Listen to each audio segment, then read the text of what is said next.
Como os irmãos aqui abram as suas Bíblias, na Epístola de Paulo aos Filipenses. Epístola de Paulo aos Filipenses, capítulo 1. Nós vamos ler a partir do verso de número 27. Se nos diz o Senhor através da sua palavra. Vivei acima de tudo, por modo digno do Evangelho de Cristo, para que, ou indo ver-vos, ou estando ausente, ouça no tocante a vós outros, que estáis firmes em um só espírito, com uma só alma, lutando juntos pela fé evangélica, e que em nada estáis intimidados pelos adversários. Pois o que é para eles prova evidente de perdição, é para vós outros de salvação, e isto da parte de Deus. Porque vos foi concedida a graça de padecerdes por Cristo, e não somente de crerdes nele, pois tendo o mesmo combate que vistes em mim, e ainda agora ouvis que é o meu. Lemos aí os versos de 27 a 30 da Epístola de Paulo aos Filipenses. Vamos orar. Pai, pedimos a tua bênção, a tua direção, a iluminação do teu Santo Espírito para o ensino que o Senhor já tem preparado para os nossos corações, fazendo com que se abram não apenas os nossos olhos físicos, mas também os olhos da alma, que o nosso coração e a nossa vontade seja convertida ao Senhor nesta hora, de tal maneira que, pelo poder transformador da tua palavra, os nossos corações sejam edificados nessa noite. É o que pedimos em Cristo Jesus e com perdão dos nossos pecados. Amém.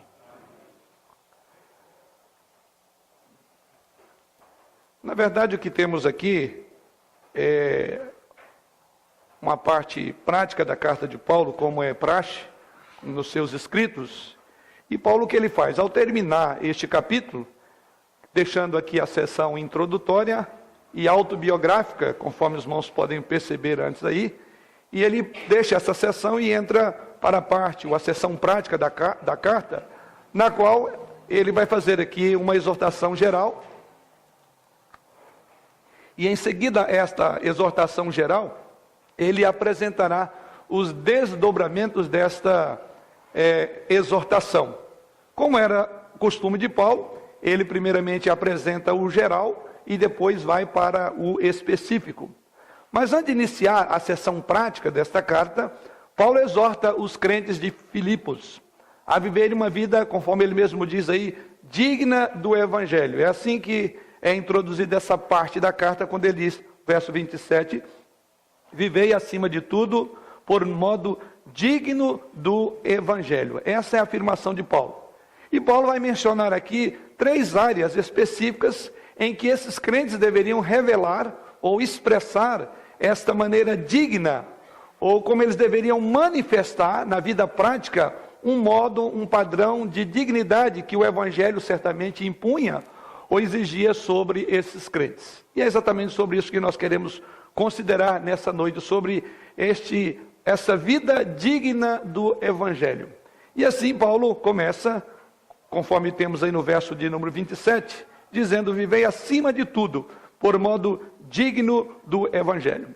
A palavra que Paulo usa aqui é muito sugestiva, ele teria uma outra palavra para ser usada, mas chama-nos a atenção a expressão viver aqui no texto. E buscando lá pela língua em que foi escrito, o significado dessa palavra é ser cidadão. Literalmente, procurem ser cidadãos, ou vivam, para usar o nosso texto aí, de forma digna. Paulo, na verdade, sabemos que ele escrevia de Roma, que era o centro do Império Romano. Foi inclusive o fato de ser ele cidadão romano que o conduziu à capital do Império, onde agora ele se encontrava quando produziu essa carta e encaminhou à igreja de Filipos. Filipos era uma colônia romana, uma espécie de miniatura de Roma, uma das colônias romanas mais fiéis a Roma. E os cidadãos jamais esqueciam deste fato, ainda que vivendo à distância da capital, havia uma ênfase muito grande, havia um orgulho muito grande dos filipenses de fazer parte da grande Roma. E assim, eles como romanos, vivendo aqui nesta região, nessa espécie de miniatura, essa colônia romana, eles então procuravam, primeiramente, ter todas as características que tinha um cidadão romano. E sendo assim, como romano, eles falavam latim, eles usavam vestimentas latinas, davam a seus magistrados os títulos latinos e assim por diante.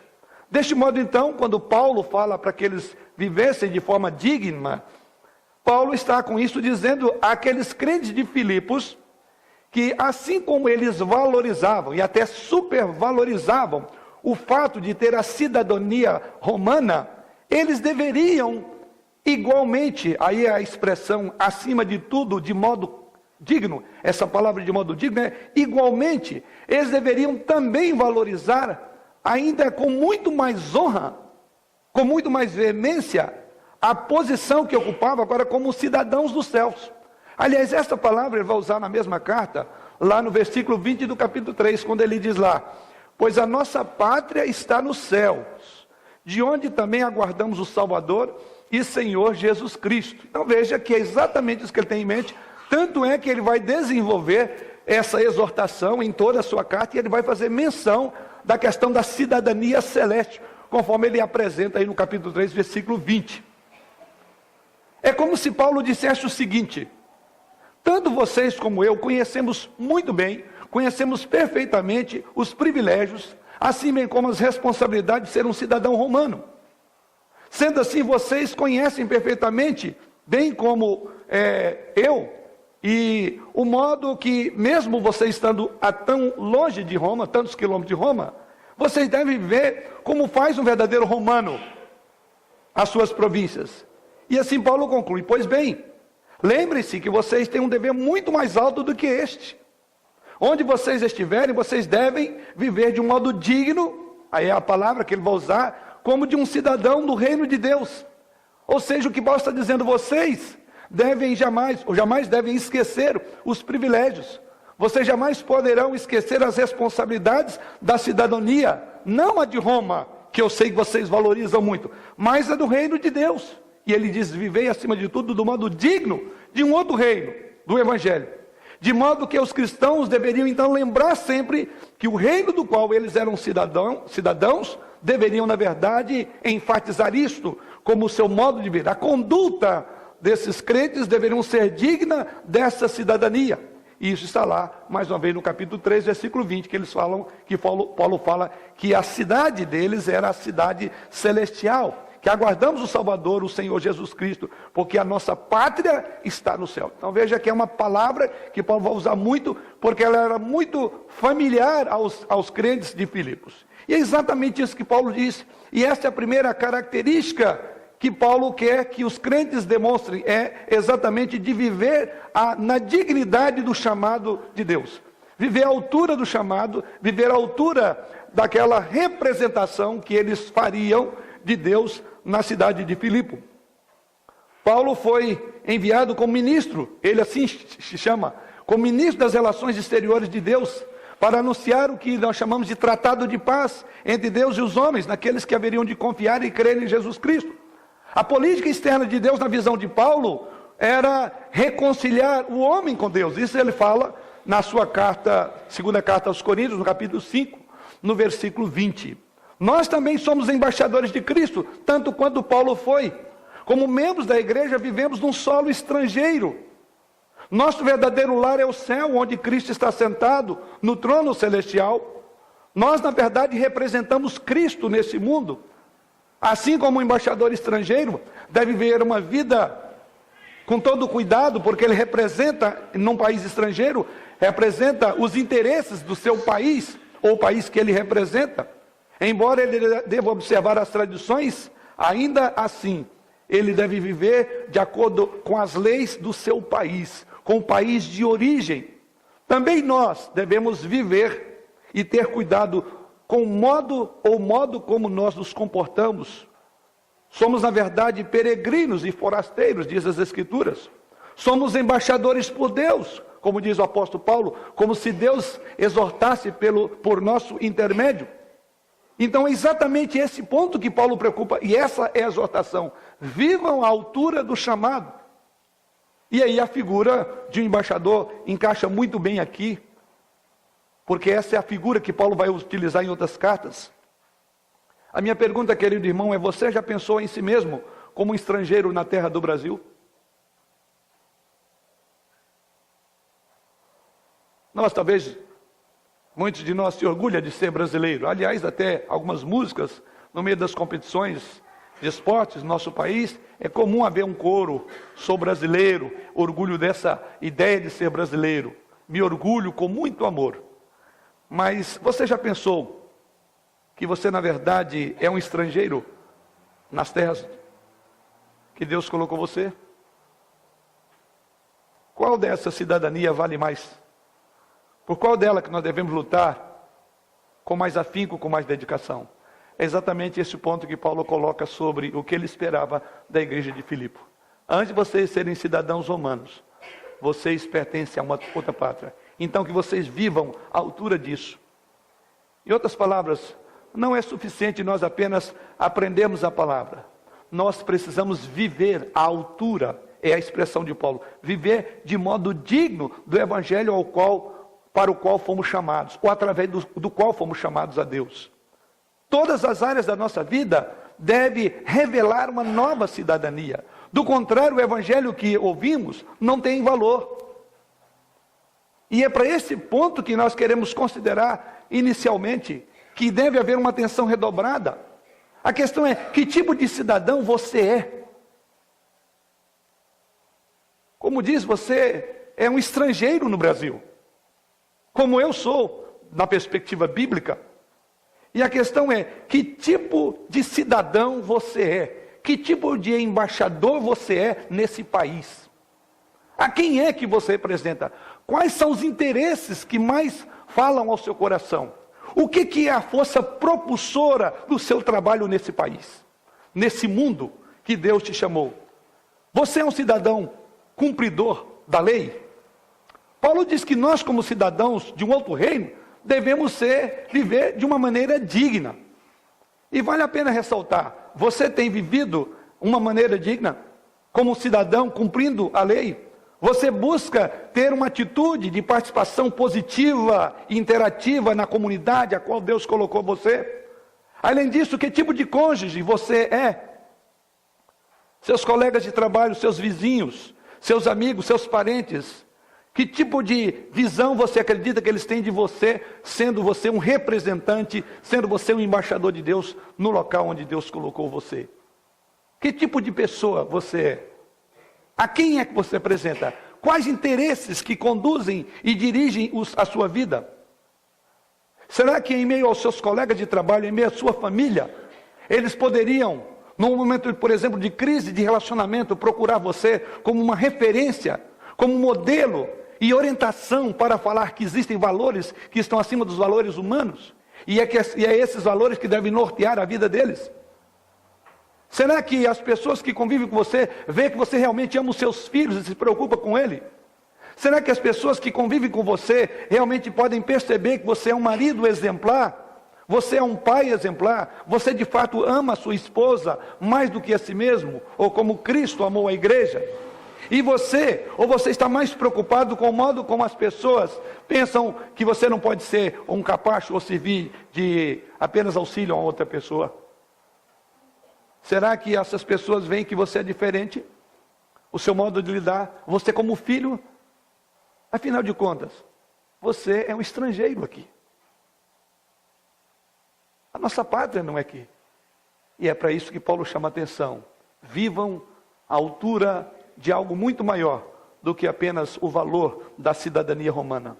E olha que Paulo, ele tinha uma expectativa muito grande de que aqueles cidadãos que viviam em Roma, geograficamente falando, que nasceram na região de Roma, porém Paulo tinha uma expectativa de algo muito maior, que deveria agora fazer parte da preocupação daqueles crentes. E é por isso que Paulo diz: para que, ou indo ver-vos, verso de número 1, ou estando ausente, ouça no tocante a vós outros, que estáis firmes em um só espírito, com uma só alma, lutando juntos pela fé evangélica. Ou seja, Paulo tinha expectativas boas com relação àquela cidadania, ou modo como eles deveriam estar ali. Tanto é que ele diz: para que, ou indo ver-vos, ou estando ausente, eu ouça que de fato vocês estão vivendo à altura dessa cidadania, à altura desse chamado.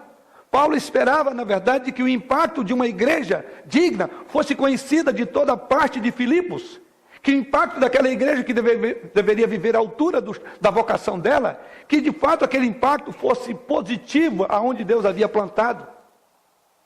Este deve ser também o desejo nosso, como igreja plantada na região de Guarulhos, na Avenida Torres Tibagi, número 128. Devemos esperar as melhores coisas de uma igreja. É fundamental acreditar então na nossa igreja. É fundamental então falar da nossa igreja. Muitas pessoas são críticas da sua igreja, são críticas da liderança da igreja. Isso é fácil de fazer por qualquer crente. Esse tipo de crente não precisa de ter qualquer habilidade ou maturidade espiritual para saber onde estão os pontos fracos da sua igreja. Não precisa de espiritualidade.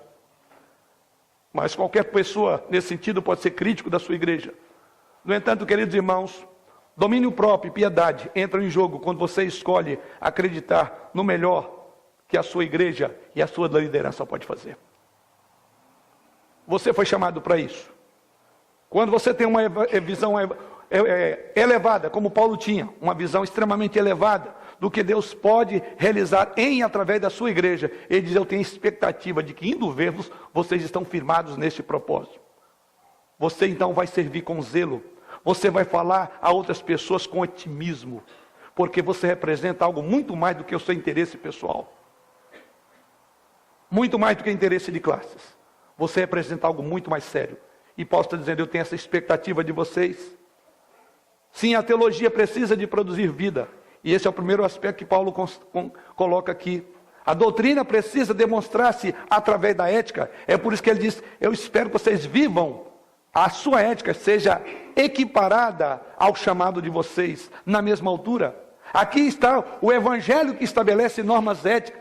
Os crentes de Filipos deveriam viver como pessoas convertidas, tanto dentro quanto fora da igreja, lá no mundo.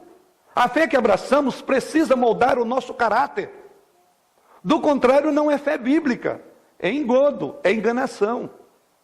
Tivemos a oportunidade de, sábado retrasado, abordar sobre a questão das mídias, na questão dos relacionamentos.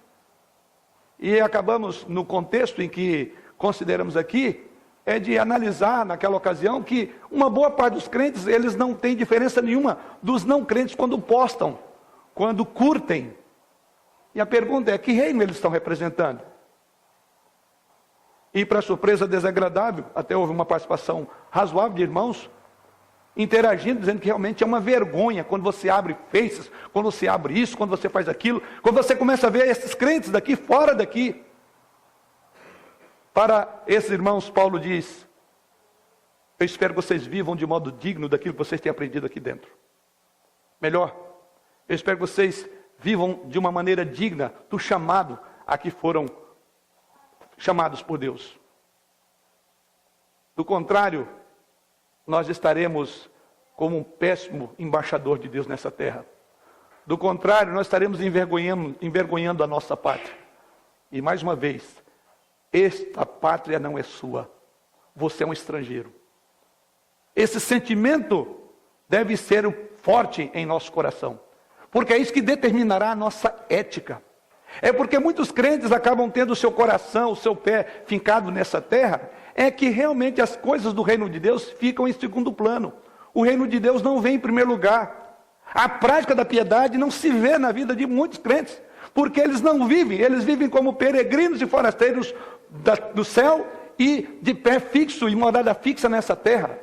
Então há uma profunda inversão de valores. Quando na verdade, o que Paulo diz: eu espero que vocês vivam à altura do Evangelho. E o Evangelho impõe sobre nós preceitos, uma nova ética, uma nova maneira de viver. O Evangelho impõe sobre nós uma nova visão de mundo. Entendendo que o mundo está perdido, o mundo está caído. Que o príncipe que conduz todo o espírito e a mentalidade do presente século é contrário, é diametralmente contrário aos valores, aos padrões e à ética do reino de Deus. Então não pode um crente assemelhar-se a essas práticas, as práticas cristãs, não podem ser igual a essas, porque eles não estarão representando bem Jesus Cristo nessa terra, não são bons embaixadores. A vida do cristão, segundo João Carlos Ortiz, ele dizia que ela é o quinto evangelho, a página da Bíblia que o povo mais lê. É exatamente a vida do cristão. É por isso que Paulo diz, então, precisamos viver de modo digno. E por que viver de modo digno? Para não sermos causa de tropeço para aqueles que não conhecem o nosso Senhor. Nós representamos Ele nessa terra. Nós somos embaixadores de um reino, e de um rei que os homens não conhecem, e que por natureza vivem contrário a esse rei. Então nós devemos viver de modo digno, porque exatamente as pessoas precisam ver em nós o reflexo de Jesus Cristo nessa terra. Não podemos ser causa de tropeço para os mais fracos. Precisamos viver de modo digno para não baratearmos o evangelho que um dia abraçamos. Esse evangelho tem um alto valor. Tem um preço de sangue. Sangue puro e perfeito. Não podemos jogar o nome de Cristo na lama. Não podemos baratear o evangelho. Precisamos viver de modo digno para ganharmos outros com o nosso testemunho. Porque se não vivermos à altura do chamado do evangelho, não haveremos de convencer ninguém. Porque a nossa prática será semelhante à do vizinho ateu, do hipócrita. Então precisamos viver uma forma digna do evangelho. E é isso que Paulo diz: eu espero que vocês estejam vivendo com a dignidade do chamado. Mas há um segundo aspecto do viver cristão. Isso está ainda no verso de número 27, quando Paulo diz: ou indo ver-vos, ou estando ausente, ouça, no tocante a vós outros, que estáis firmes em um só espírito, com uma só alma, lutando juntos pela fé evangélica. Em segundo lugar, a característica do cidadão do reino dos céus é que ele vive em unidade de trabalho. Unidos no trabalho. Filipos era uma colônia, conforme nós já colocamos, e colônia essa do Império Romano. Os cidadãos viviam naturalmente como romanos, respeitando as leis de Roma, pagando impostos a César. Parte da força de Roma era exatamente a união de suas colônias. Através do mundo antigo, ficou conhecido como uma nação, um povo unido. Todas as colônias estavam se esforçando juntas para o bem comum de Roma e de César, particularmente. Era uma grande característica. E Paulo vai trazer essa ideia para o texto nosso, quando ele fala de viver unidos. Semelhantemente, os cristãos de Filipos eram uma colônia do céu em Roma. E é isso que Paulo traz. Então, quando Paulo usa a expressão, quando ele escreve aí, viver de um modo digno, ele estava dizendo para viverem como cidadãos de uma cidade, cuja capital era o céu. Está lá no versículo 20 do capítulo 3. Um cidadão tem que manter um certo perfil. Como o resto do mundo saberia que os filipenses eram romanos. Eles viviam como romanos, falavam como romanos, pagavam impostos como romanos, tinham e viviam sob as leis romanas. Agora, como o mundo saberia que eles eram cidadãos dos céus? Na unidade e no trabalho. É a marca de uma igreja. Eles teriam que viver como santos, em união, em amor, em serviço. O Império Romano foi aquela grande potência e foi forte, embora no fim caiu, mas uma das razões é exatamente por causa da unidade. A unidade da cidadania romana era muito forte, assim como a unidade da cidadania cristã é parte daquilo que o autor da carta aos Hebreus chama lá em Hebreus capítulo 12, verso 28, ela é parte de um reino inabalável. Roma se abalou, Roma fracassou, mas nós lutamos e representamos nesta terra um reino inabalável. Então devemos viver juntos, devemos trabalhar juntos. É característica de gente que pensa igual, que tem o mesmo comandante. A igreja de Filipos estava sendo atacada em várias áreas extremamente vital, e uma delas é o assunto que Paulo fala, era a quebra da comunhão. Veja que no capítulo 2, os versículos que vão prosseguir aí ao texto que lemos aos irmãos, o capítulo 2, indo aí do verso 1 até o verso 4, Paulo vai falar muito sobre a necessidade de viver em unidade pensando a mesma coisa, tendo o mesmo amor, sendo unido de alma, tendo o mesmo sentimento. Não deveria haver partidarismo, cada um deveria olhar o que era do outro e não o seu. Então veja que era um problema que Paulo estava enxergando na igreja. Um pouco mais à frente, ele vai pontuar, inclusive, o problema entre duas irmãs, que embora trabalhadoras, mulheres abençoadas, abençoadoras, mas elas tinham um problema de relacionamentos. Isso está lá no capítulo 4, quando ele vai falar de Evódia e Síntique. E Paulo adverte sobre isso. Ou seja, a igreja estava vivendo um momento em que essa comunhão estava sendo quebrada por causa desses partidarismos. Seus membros estavam fazendo a obra de Deus, porém estavam divididos. Paulo os exorta a estarem firmes em um só espírito, uma só alma, lutando juntos pela fé evangélica. Que você imagina se o embaixador começasse no país estrangeiro falar mal do seu país, o país a que representava, ou defender outros interesses que não fossem o do seu país? Certamente ele seria retirado e trocado. A igreja de Filipos estava tendo esse problema. Paulo então muda a ilustração da política, ele agora passa a usar a ilustração dos esportes. A expressão que é traduzida aqui por lutar juntos, é essa expressão que deu origem à palavra atletismo. E é exatamente isso que ele faz. Paulo vê a igreja como uma equipe. Paulo lembra dos cristãos que em seu trabalho eram semelhantes a uma equipe que tinha que trabalhar juntos para alcançar a vitória, para chegar na linha final. Não é difícil então expandir o conceito da igreja local como um time de atletas, que é a figura que Paulo coloca. Primeiro da cidadania, o campo político, agora a figura do esporte, do atletismo. Cada pessoa tem o seu devido lugar, cada um tem a sua incumbência. E se cada um fizer o seu trabalho, estará colaborando com os demais. Nem todo mundo pode ser capitão ou artilheiro no time. O time precisa de regras, e as regras estão estabelecidas na palavra de Deus. E que o objetivo único do time não é a estrela de um, mas a glória de Jesus Cristo. Então o que Paulo está dizendo é: se nós trabalharmos juntos, nós poderemos alcançar esse objetivo, nós poderemos alcançar o prêmio, que é glorificar ao Senhor. Mas no instante em que um de nós começa a desobedecer as regras, no instante em que um de nós começa a faltar nos treinos, e a vida cristã exige muito treino, muita disciplina, ou a buscar a própria glória, o trabalho em equipe desaparecerá, e em seu lugar surgirão divisões e competições. A vida cristã exige luta, irmãos. A igreja luta em unanimidade. Sendo os seus membros, temos nós uma causa comum. Ou seja, as nossas causas pessoais não devem pôr as causas maiores. Quantas vezes o nosso interesse pessoal está acima do interesse do bem comum da igreja? Ou do reino de Deus? Somos cidadãos dos céus e, portanto, devemos andar de modo coerente. Isso é viver com coerência. Não é viver destruindo. Não é viver lutando contra. E aí ele fala de viver juntos. Nós fazemos parte grave do mesmo time.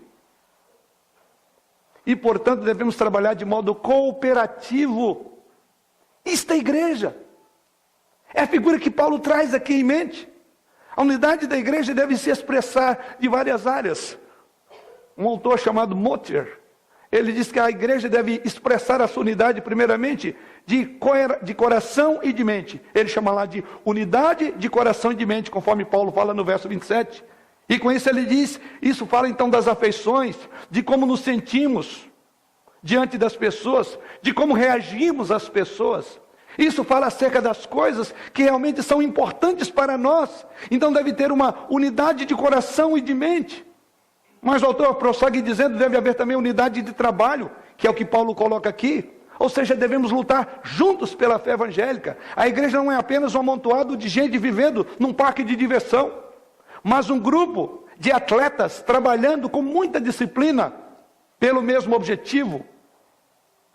Paulo diz aqui que os crentes deveriam trabalhar como atletas de um time, todos com a mente focada no mesmo alvo, ou seja, o avanço do evangelho. Por fim, ele diz lá, é uma unidade de fé, é pela mesma fé. A igreja precisa de ter unidade doutrinária. Precisamos então lutar não por modismo, não por doutrinas de homens, mas pela fé evangélica, como Paulo diz no final do verso 27, porque fora da verdade não há unidade. A mentira quebra a unidade da igreja. Então ele diz, lutem por isso, sejam unidos de alma, lutem pela mesma fé. Lamentavelmente sabemos que na vida cristã muitos cristãos fraquejam, acabam ensarrilhando as armas e acabam fugindo na hora do combate e da tribulação. Outros distanciam, não da obra, mas dos irmãos, ao romper a comunhão fraternal. Paulo então exorta a estarem juntos e firmes, lutando pela fé evangélica. Irmãos, nós não estamos sozinhos nessa corrida. Nós lutamos como uma equipe. Por isso não devemos dizer coisas desagradáveis uns dos outros.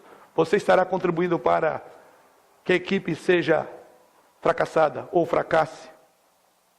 Não podemos ferir as pessoas. Jamais haveremos de vencer uma corrida se as nossas diferenças pessoais, por interesses pessoais, estiver acima de interesse do reino de Deus. Então o povo em volta de nós só haverá de saber da verdade quando nós estivermos unidos de alma.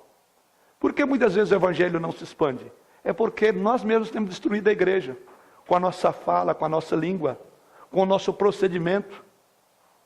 E Paulo chama a atenção, a igreja, você está representando algo muito nobre, querido, que está acima de todas essas circunstâncias. E veja que Paulo via circunstâncias complexas na igreja de Filipe, de problemas, de relacionamentos, mas Paulo diz, há algo muito maior.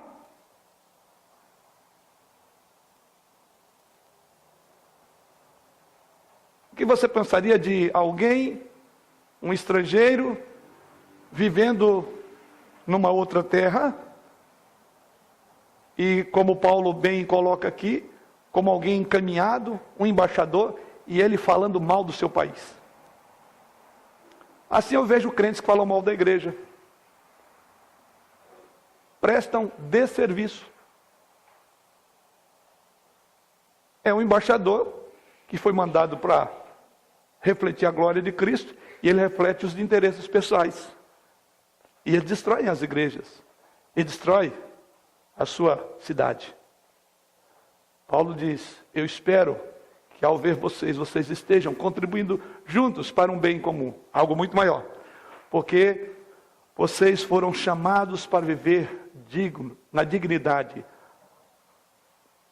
de súditos do reino, de embaixadores do céu.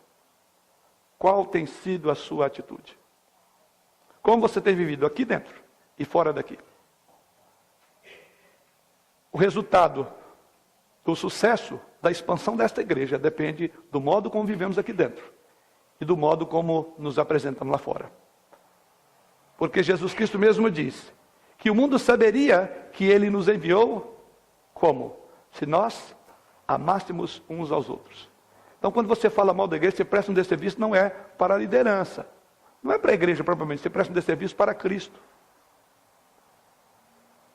Como é que você tem refletido a unidade que o Espírito Santo produziu no seu coração, no seu relacionamento, dentro e fora da igreja?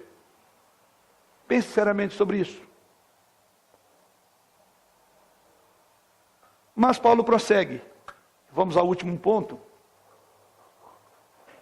Em terceiro lugar, Paulo fala também que, nesse contexto, havia uma profunda necessidade de coragem em meio à perseguição. E essa é outra marca desta igreja. Esta é outra marca de uma vida digna do Evangelho. É ter coragem em meio à perseguição. Ralph Martin diz o seguinte, que essa seção que Paulo trabalha, ou seja, ele está referindo aos versos 27 até o verso 30, ele diz que ela é extremamente rica de termos militares. Então nós temos termos cívicos de cidadania, nós temos termos de esportes, de a equipe, e temos aqui, segundo o próprio comentarista, um número significativo de expressões militares. De onde vem a nossa terceira e última consideração. Coragem em meio às lutas, em meio à perseguição. Veja bem, Paulo usa expressões militares como estáis firmes, que quer dizer resolutos como soldados plantados em seus devidos postos. Soldado que não vai voltar atrás. Depois ele usa a palavra lutando. Essa expressão associa-se a uma campanha militar, a uma grande batalha, ou numa arena onde os gladiadores lutavam em combate de vida e morte. É a palavra que ele usa aí, traduzida aí por lutando. E ele diz que não vamos ficar intimidados pelos adversários, ou seja, tanto humanos quanto demoníacos. Não podemos nos intimidar. E ele diz, porque temos o mesmo combate. Ou seja, a palavra aqui significa que Paulo havia conhecido na época, ele mesmo já tinha experimentado esse combate quando ele chegou em Éfeso, conforme o texto de Atos. Ele encontrou lutas, travou lutas profundas. Ele diz, eu também já travei o mesmo combate que vocês em Filipos estão travando. Ou eu estou travando combate aqui em Roma, prestes a ser morto. Paulo então chama a igreja e diz, uma vida digna do Evangelho é uma vida que vale a pena lutar com coragem em meio às perseguições. A expressão, quando Paulo usa aqui, que eles não deveriam estar em nada intimidados, é curiosa essa expressão, verso de número 28, e que em nada estáis intimidados pelos adversários.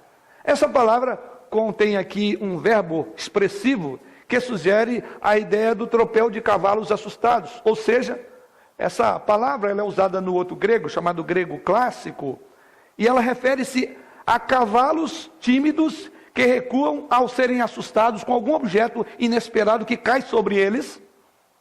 E isso gera um tumulto incontrolável, que resulta em uma manada, uma tropa de cavalos que estão assustados, alarmados e saem em pânicos, sem razão alguma. Essa é a ideia. Paulo diz, não seja como um cavalo assustado, que vai assustar os outros. E vai ficar descontrolado.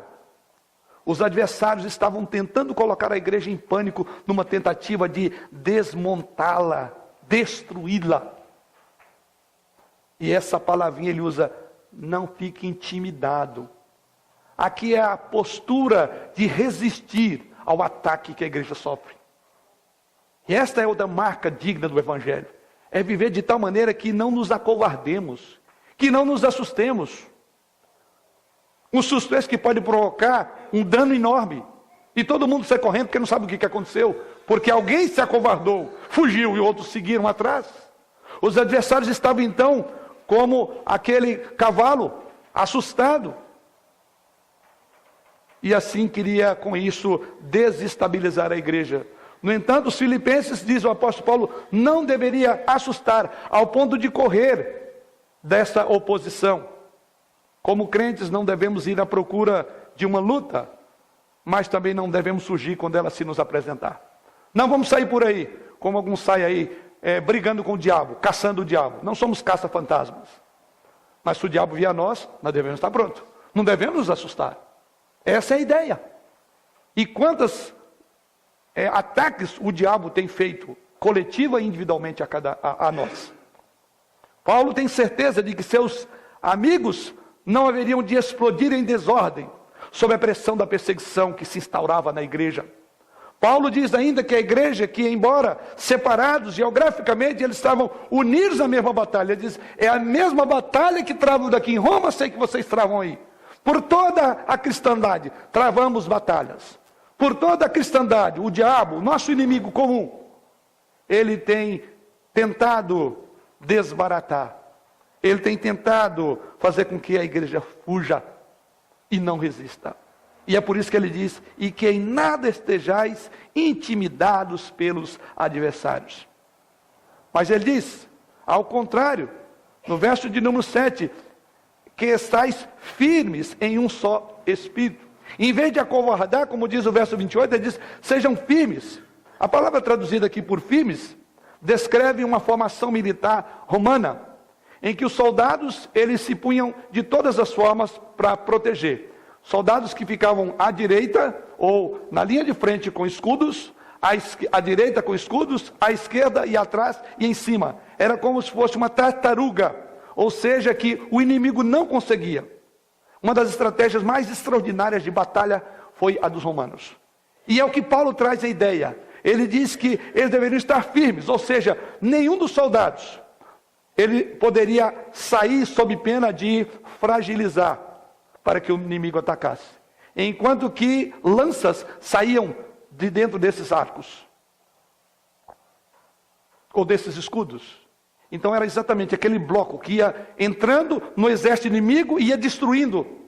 Então Paulo, quando ele diz, vocês devem permanecer firmes. Ou seja, você imagina um monte de inimigos, vai só crescendo num, você está sozinho, porém você está firme de todos os lados. Paulo traz essa figura e ele diz que vocês devem estar firmes em um só espírito. A ideia de coesão, que é capaz de você penetrar um exército inimigo, terreno inimigo, e não ser atingido, porque todo mundo está no seu devido lugar. Ninguém vai fugir como um cavalo assustado.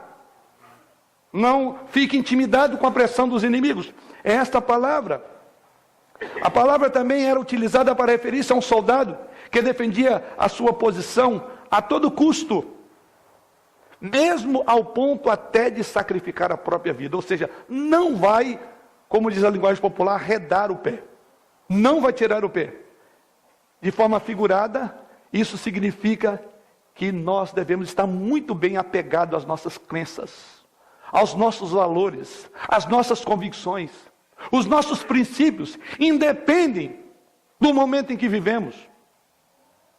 Independe do custo que isso pode acarretar a cada um de nós. Você não sairá do posto de batalha. A sua fé não será vendida em função da pressão. Você então deve ter uma mentalidade, como diz Paulo aqui, uma mentalidade militar, onde você segura o forte da sua igreja. É aquele flanco que o diabo não pode atacar. Se um de nós levantar o escudo, todos nós estaremos comprometidos. E a ideia de Paulo é isso: ninguém tire, ninguém fuja, permaneça até o fim. Você então você foi colocado num flanco dessa igreja, e você não pode ser intimidado em meio à luta com o inimigo. Para impactar o mundo como cristãos, temos que estar juntos. É o que Paulo chama de um só espírito. Como seguidores de Jesus Cristo, precisamos uns dos outros.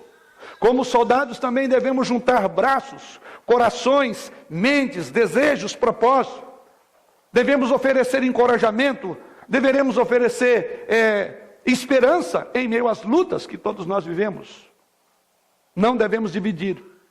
Infelizmente, o que muitos fazem, muitos de nós têm feito, é exatamente o contrário. Às vezes, por questões triviais, nós arrebentamos uma igreja. Já existem muitas barreiras no corpo de Cristo, irmãos.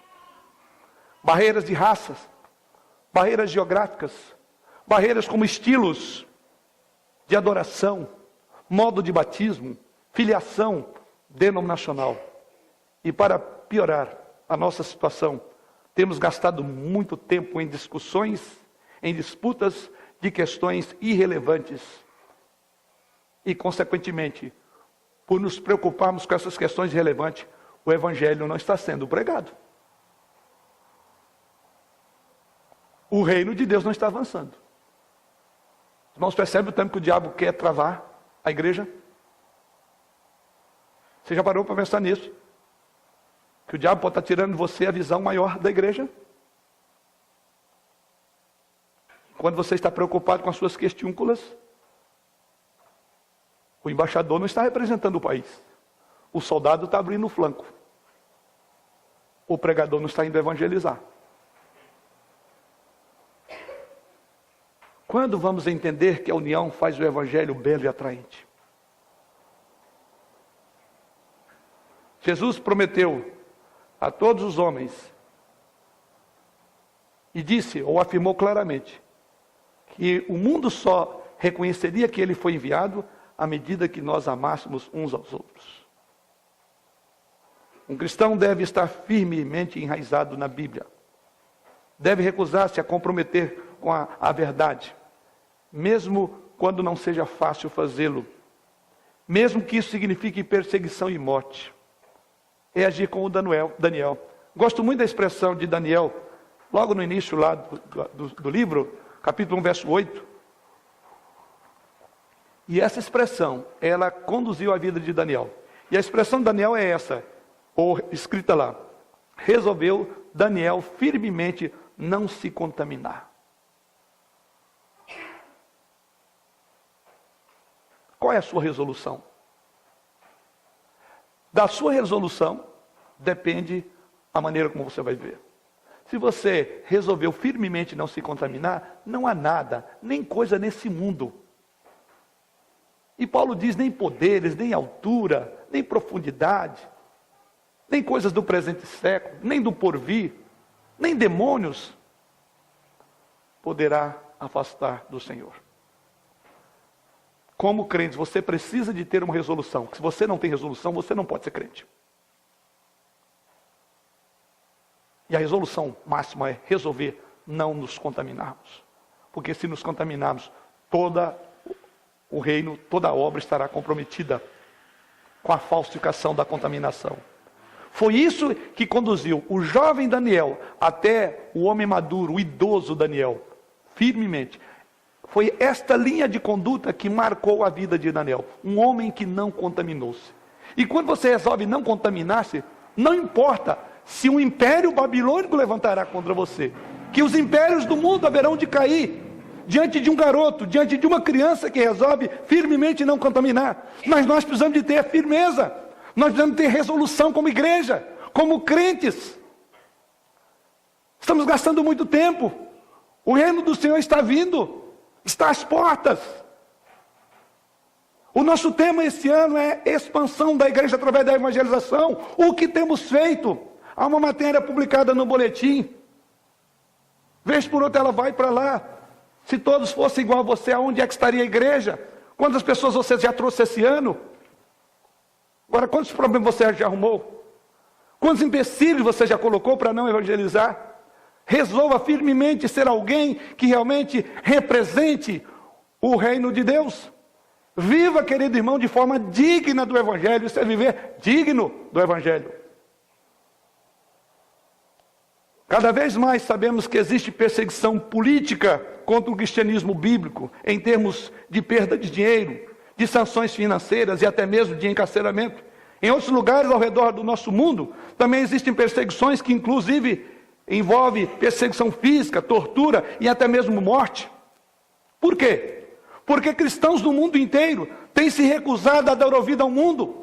Cristãos no mundo inteiro têm resolvido firmemente não contaminar, ainda que para isso as suas cabeças continuam sendo roladas no nosso mundo.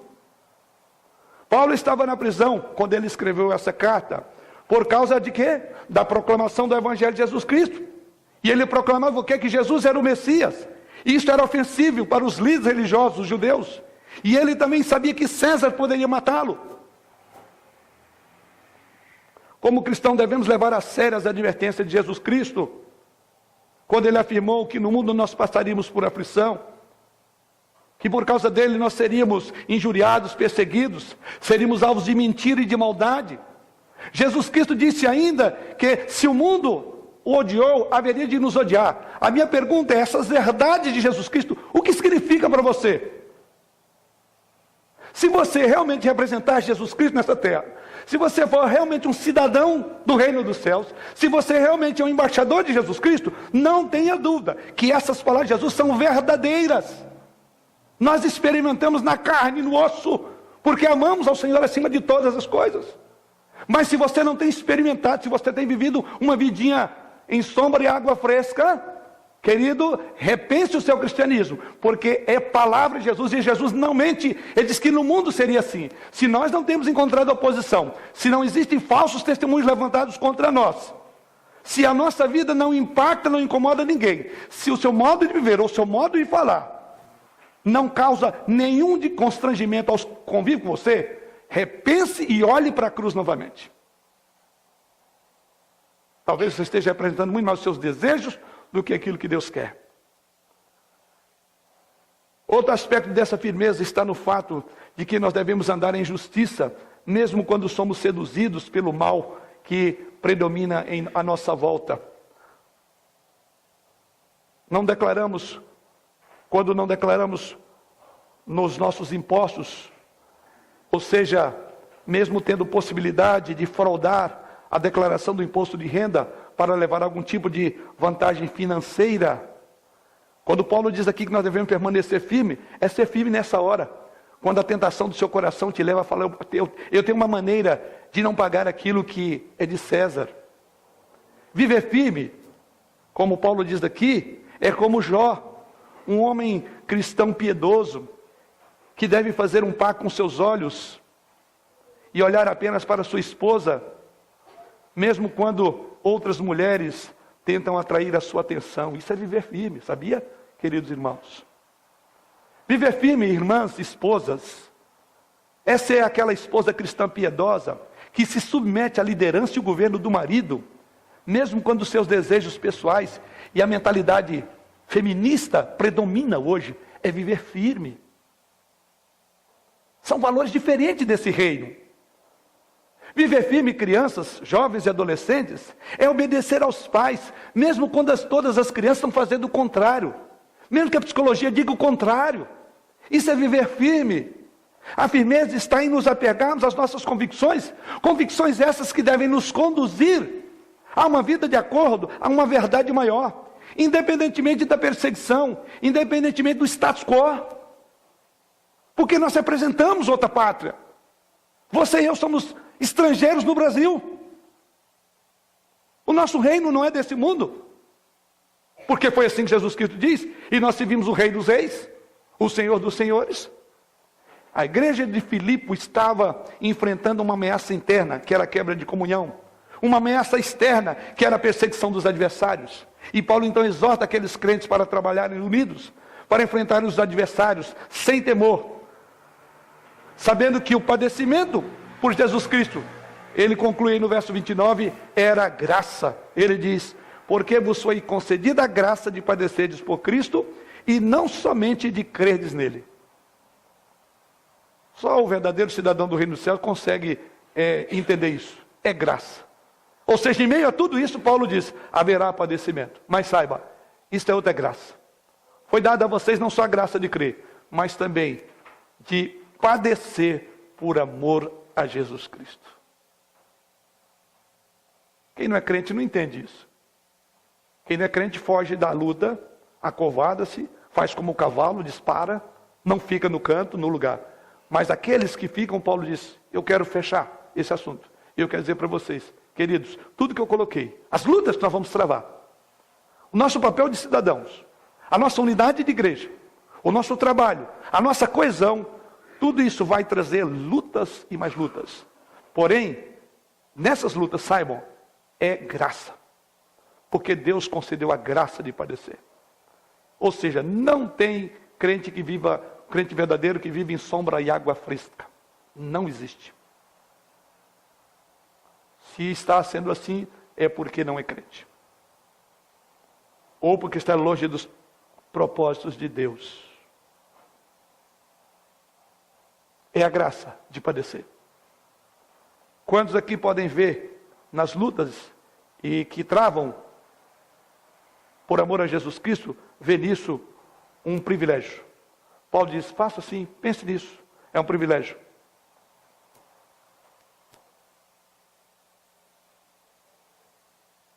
Mais uma vez cito o comentarista Ralph Martin. Ele diz que os planos de Deus incluem o sofrimento das igrejas, visto que a natureza da vocação cristã recebeu o seu modelo do próprio Jesus Cristo encarnado, que sofreu e foi humilhado até a morte e morte de cruz. Então ele diz: o sofrimento da igreja é parte da natureza vocacional, porque ela é discípula, ela acompanha os passos daquele que sofreu e foi à morte. Então é a nossa vocação sofrer. A vida da igreja deriva daquele que exemplificou o padrão do morrer para viver. É de morrer para ter vida. Foi assim que Jesus Cristo diz: se alguém quiser vir após mim, a si mesmo se negue, tome a sua cruz a cada dia e siga-me. Esse é o padrão de qualidade do reino que representamos. Dessa forma, não há absolutamente nada incoerente, diz o autor, nem inconsistente no destino dos cristãos como comunidade perseguida, inserida em um mundo hostil, conforme Paulo apresenta no versículo 15 do capítulo 2 dessa carta. Enquanto muitos pregam que a glória é a insígnia do cristão, Paulo aqui afirma que a marca distintiva do crente é a cruz. O sofrimento por causa do evangelho não é acidental, mas é, como Paulo diz, um alto privilégio. Nada menos do que um dom. É graça sofrer. Para concluir, a vida digna do Evangelho, que Paulo nos chama aqui, nessa exortação, se manifesta numa vida de solidariedade, uma unanimidade. A vida digna do Evangelho é uma vida de determinação, é uma vida de firmeza. A vida que se manifesta como digna do Evangelho é uma vida de coragem, que não se intimida e aceita o que vem das mãos do Senhor, seja o que for, e entende isso como graça. Então o que temos nesse parágrafo aqui é a coerência, a cooperação e a confiança. A maior arma contra o inimigo da igreja é uma vida piedosa, coerente, viva conforme o seu chamado. No entanto, a igreja é mais do que vida particular de cada um, é uma vida de seus membros. A igreja, diz Paulo, é uma equipe, ela é um time que precisa trabalhar unida. Contudo, não basta aos membros da igreja estarem juntos, eles precisam ter confiança, não podem viver assustados e entender que o sofrimento é uma graça que Deus concedeu à igreja. Que como cidadãos desse reino celestial, vivamos uma vida digna do reino que nós representamos nesta terra. Amém.